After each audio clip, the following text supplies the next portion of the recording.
we found one of our favorite things on the ranch are the blackberry plants. We have literally acres of these. They're all selective process. This year we had a real bad drought. We had a record year for a month with no rain, and you can see the sparsity in the plants. They're actually blooming now, but the berries are real small. It's a lot like in Italy in '97. They had the best wine ever, but the grape, because of the stress on the plants, it was terrible. But that doesn't mean the grapes aren't good. And the neat thing about these is, they taste delicious. What we do with these plants is, we were reading a long time ago about the Romans. I'm a big history buff. And I found out that the Roman legions, their chief surgeon demanded that they take leaves and they chew on them to fortify their bodies. And as I did more research, I learned about the benefits of the vitamin C is huge. So what we do, and especially the smaller leaves, if you look at this leaf here, there's a bar on the back of it. Now that bar, if you're ever in the wild and you're looking for vitamin C and you want to fight off scurvy, what you do is you fold it inside out and you put it like this in your lip and you chew it. But I tell you what, they don't taste bad at all.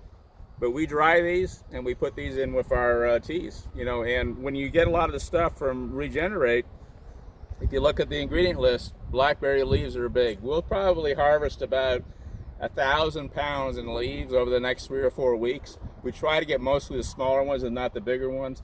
But really what I think sets us apart over other companies is that we have the availability to get this stuff on our own property. No pesticides, no herbicides. This is all selective process. This plant decided to live here. There's no other plants around here. This particular place, it decided to live.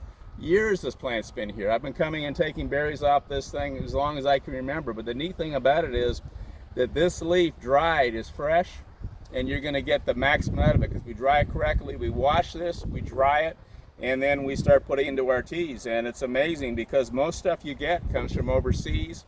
People, when they buy organics, look at the list. Look at the big companies. Ask for point of origin. Most people miss that.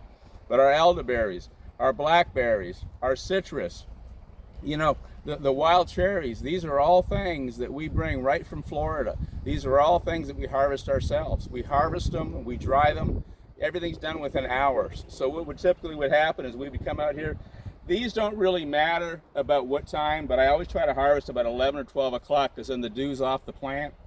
It makes it easier to dry. But I'll take these plants. We'll come out here with. We always use cardboard boxes. We don't like to compress them, so we'll use shallower boxes, and we'll fill about 10 or 15 of them because that's about all our commercial dryers can hold. And we'll do an elderberry day and we'll do a blackberry day, and then we just dry the leaves, and that's basically what we do. But they're pretty delicious to actually eat. We use them in salads. But for vitamin C's, it worked for the Romans. Thanks.